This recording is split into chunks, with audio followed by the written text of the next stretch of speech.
আসসালামু আলাইকুম ওরহমতুল্লাহি ওবরাকাতুহ। ইন্নাল হামদুলিল্লাহ ওয়াসসালাতু ওয়াসসালামু আলা মুহাম্মাদিন ওয়া আলিহি ওয়া আসহাবিহি ওয়া মা ওয়ালা, আম্মা বাদ। সম্মানিত দর্শক শ্রোতা, মুসলিম ভাই ও বোনেরা, আমরা দারসুল হাদিস অনুষ্ঠানের আজকের ষষ্ঠ পর্ব নিয়ে আপনাদের সামনে উপস্থিত হয়েছি। আজকে আমরা একটি হাদিসের অনুবাদ এবং সংক্ষিপ্ত ব্যাখ্যা করব। হাদিসটি হলো ইমানের স্বাদ গ্রহণ সম্পর্কে, ইমানের স্বাদ অনুভব করা সম্পর্কিত একটি হাদিস। তো আমরা শুরু করি। বিসমিল্লাহির রহমানির রহিম। আন আনাসিন রাদিয়াল্লাহু আনহু ক্বালা ক্বালা রাসূলুল্লাহ সাল্লাল্লাহু আলাইহি ওয়াসাল্লাম। বিখ্যাত সাহাবী আনাস ইবনে মালিক রাদিয়াল্লাহু আনহু থেকে বর্ণিত, তিনি বলেন, মহানবী সাল্লাল্লাহু আলাইহি ওয়াসাল্লাম ইরশাদ করেছেন, সালাসুন মান কুন্না ফিহি ওয়াজাদা বিহিন্না হালাওয়াতাল ঈমান। তিনটি জিনিস এমন রয়েছে, মান কুন্না ফিহি, যার মধ্যে এই তিনটি জিনিস থাকবে, ওয়াজাদা বিহিন্না হালাওয়াতাল ঈমান, সে ওয়াজাদা সে পাবে, বিহিন্না সেগুলোর দ্বারা, হালাওয়াতাল ঈমান ঈমানের প্রকৃত স্বাদ। তিনটা জিনিস যার মধ্যে থাকবে, বিদ্যমান থাকবে, সেই ঈমানের প্রকৃত স্বাদ গ্রহণ করতে পারবে। সেই জিনিস কি? মান কান আল্লাহু ওয়া রাসূলুহু আহাব্বা ইলাইহি মিম্মা সিওয়াহুমা, যার কাছে আল্লাহ এবং তার রাসূল অন্যান্য সব কিছু থেকে অধিক প্রিয় হবে, পৃথিবীর সকল জিনিস থেকে অধিক প্রিয় হবে আল্লাহ এবং আল্লাহর রাসূল। এই হলো এক নম্বর। দ্বিতীয় হলো ওয়ামান আহাব্বা আবদান লা ইউহিব্বুহু ইল্লা লিল্লাহ, আর যেই ব্যক্তি কোনো বান্দাকে, আল্লাহর কোনো বান্দাকে সে ভালোবাসে একমাত্র আল্লাহকে পাওয়ার জন্য, আল্লাহর সন্তুষ্টির উদ্দেশ্য ছাড়া অন্য কোনো উদ্দেশ্যে সে তাকে ভালোবাসে না, এরকম যদি হয় তাহলে সেই ঈমানের প্রকৃত স্বাদ পাবে। 3 নম্বর হলো মাই ইয়াকরাহু, যেই ব্যক্তি অপছন্দ করে, আন ইয়াউদা ফিল কুফরি, কুফরিতে ফিরে যেতে, বাদা আন আনকাযাহুল্লাহু, আল্লাহ তাকে এই কুফরি থেকে রক্ষা করার পরে সেই কুফরির দিকে ফিরে যাওয়াকে এমনভাবে অপছন্দ করে, কামা ইয়াকরাহু আন ইউলকা ফিন্নার, যেমনভাবে সে অপছন্দ করে আগুনে নিক্ষিপ্ত হওয়া থেকে। আগুনে নিক্ষিপ্ত হতে যেরকম সে অপছন্দ করে, ঠিক কুফরি থেকে আল্লাহ তাকে রক্ষা করার পরে পুনরায় কুফরির দিকে ফিরে যাওয়াকে সেই তেমনভাবে অপছন্দ করে। এই রকম এই তিনটা অবস্থা যার মধ্যে থাকবে, এই তিনটা জিনিস যার মধ্যে দৃঢ়ভাবে মজবুতভাবে থাকবে, সে প্রকৃত ঈমানের স্বাদ গ্রহণ করতে পারবে। এই তিনটা জিনিস যদি না থাকে, কোনো একটি যদি কম থাকে, তাহলে সেই ঈমানের স্বাদ গ্রহণ করতে পারবে না। তো তাহলে আমরা এই আবার একটু সংক্ষেপে বলি, সেটা হচ্ছে যেই ব্যক্তির মধ্যে তিনটা জিনিস থাকবে সেই ঈমানের পূর্ণাঙ্গ স্বাদ গ্রহণ করতে পারবে। 1 নম্বর হলো যার কাছে আল্লাহ এবং আল্লাহর রাসূল পৃথিবীর সব কিছু থেকে প্রিয় হবে। 2 নম্বর হলো যে সে কোনো একজন মুসলিম বান্দাকে সে ভালোবাসে একমাত্র আল্লাহর সন্তুষ্টির জন্য ভালোবাসে, এরকম যদি হয় তাহলে সে ঈমানের স্বাদ পাবে।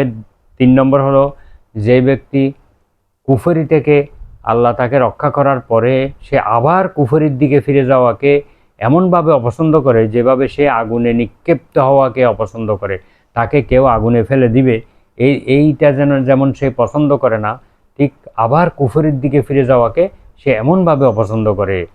এই রকম তিনটি অবস্থা যদি কারো মনের মধ্যে সৃষ্টি হয়, তাহলে সে প্রকৃত ঈমানের স্বাদ গ্রহণ করতে পারবে। এবারে আসি আমরা সংক্ষিপ্ত ব্যাখ্যা। মা মানা হালাওয়াতাল ঈমান, ঈমানের স্বাদ বলতে কি বোঝানো হয়েছে?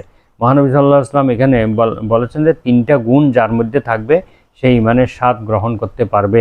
প্রশ্ন হলো, ঈমানের স্বাদ বলতে কি বোঝায়?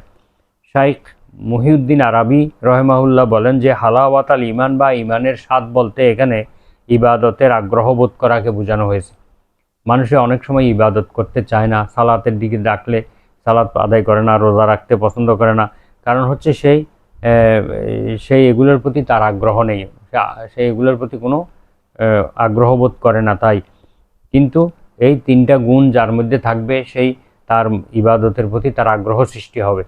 তো এখানে ঈমানের স্বাদ বলতে ইবাদতের প্রতি আগ্রহ বোধ করা, ইবাদত করে তৃপ্তি অনুভব করা, ইবাদত করতে না পারলে তার মধ্যে মানে পেরেশানি সৃষ্টি হয়। ইবাদত করতে পারলেই সে তৃপ্তি অনুভব করে। আর দ্বীনের পথে, ইসলামের পথে দুঃখ কষ্ট সহ্য করাকে সেই আনন্দের সাথে সে গ্রহণ করে। তার মধ্যে এই ধরনের মানসিকতা সৃষ্টি হয় যে ইসলামের জন্য যে কোনো ত্যাগ, অর্থ ব্যয়, শারীরিক পরিশ্রম এমনকি জীবন পর্যন্ত দিতে সেই রাজি থাকে। এই ধরনের মানসিকতা সৃষ্টি হওয়া এবং জাগতিক বিষয়ের উপরে দ্বীনের বিষয়কে অগ্রাধিকার দেওয়া, দুনিয়ার ব্যবসা বাণিজ্য কাজকর্ম ফেলে সেই আল্লাহর ইবাদতের প্রতি তার আকৃষ্ট, তার আগ্রহ সৃষ্টি হওয়া, এই ধরনের মনোভাব বা মনোবৃত্তি গড়ে ওঠাকে ইমানের স্বাদ বলা হয়েছে।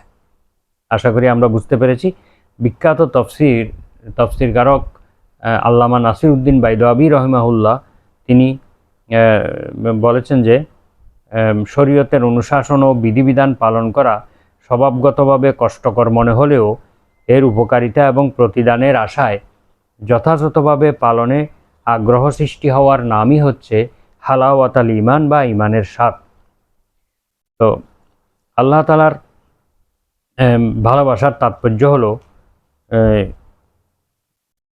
আল্লামা শরফুদ্দিন তিবি রহমাহুল্লাহ বলেছেন যে কালাম শাস্ত্রবিজ্ঞানের দৃষ্টিতে, অর্থাৎ যে আকীদা সংক্রান্ত যে বিষয় যেটাকে বলা হয় কালাম শাস্ত্রবিদদের মতে যে আল্লাহর প্রতি ভালোবাসা বলতে এখানে তার ইবাদতে একাগ্রতা, তার অনুগ্রহ এবং প্রতিদান লাভের আশায় ঐকান্তিকভাবে তার ইবাদত করা।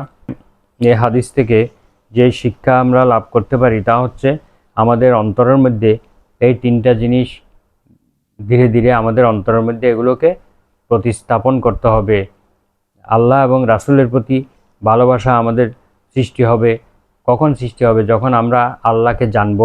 মারেফাতুর রব নামে আমার একটি পর্ব রয়েছে তাফসিরুল কোরআন অনুষ্ঠানের, মহাগ্রন্থ আল কোরআনের তফসির বর্ণনা অনুষ্ঠানের একটি পর্বে মারেফাতুর রব অর্থাৎ আল্লাহ তাআলাকে চেনা, সূরা বাকারার ৩ নম্বর আয়াতের তাফসির বর্ণনা করতে গিয়ে বেশ কয়েকটি পর্ব সেখানে আলোচনা করা হয়েছে।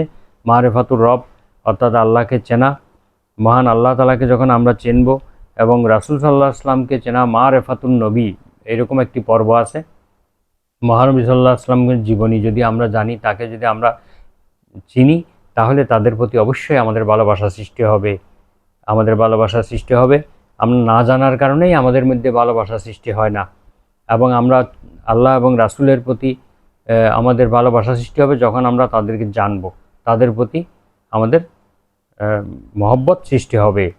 তারপরে আমাদের কাছে তখন এই পৃথিবীর কোনো কিছুই আর তাদের থেকে শ্রেষ্ঠ মনে হবে না। আল্লাহ এবং আল্লাহর রাসূলের ভালোবাসাই আমাদের মধ্যে প্রধান হয়ে দাঁড়াবে। দ্বিতীয় হলো, আমরা সমস্ত সৃষ্টিকে ভালোবাসবো,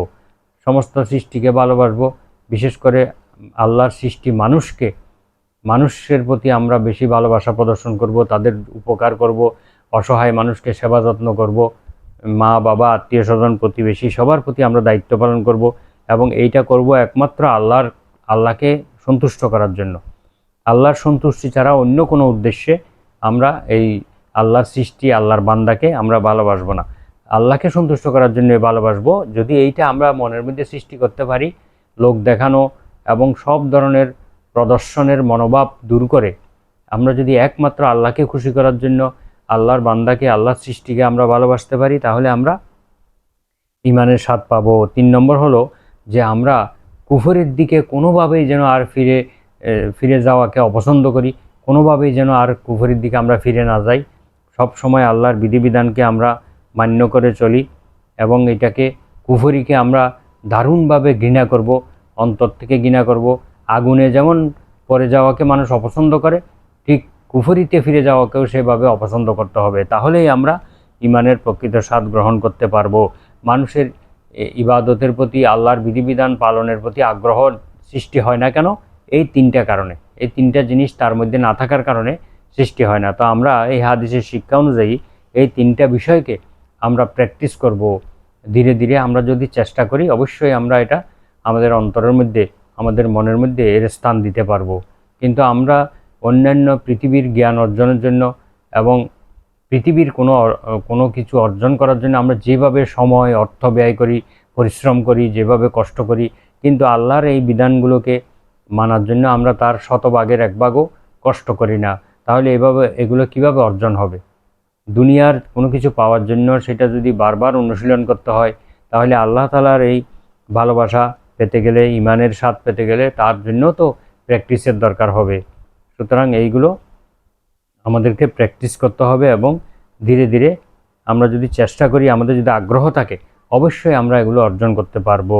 তাহলে আমরা ইমানের পরিপূর্ণ স্বাদ পাবো এবং আমাদের ইবাদতে মজা লাগবে, রোজা রাখতে, নামাজ পড়তে ভালো লাগবে, আল্লাহর বিধিবিধানগুলো শুনতে ভালো লাগবে, পালন করতে ভালো লাগবে এবং কোনো কিছুকে আমরা অপছন্দ করব না এবং সেগুলো ছাড়া আমাদের কাছে দুনিয়ার কোনো কিছুই প্রাধান্য পাবে না। এটাই হচ্ছে মূল কারণ। তা আল্লাহ তাআলা আমাদেরকে এই হাদিস অনুযায়ী আমাদের জীবন গঠন করার তৌফিক দান করুন। সুবহানাকা আল্লাহুম্মা বিহামদিকা আশহাদু আল্লা ইলাহা ইল্লা আনতা আস্তাগফিরুকা ওয়া আতুবু ইলাইক। আসসালামু আলাইকুম ওয়া রাহমাতুল্লাহি ওয়া বারাকাতুহু।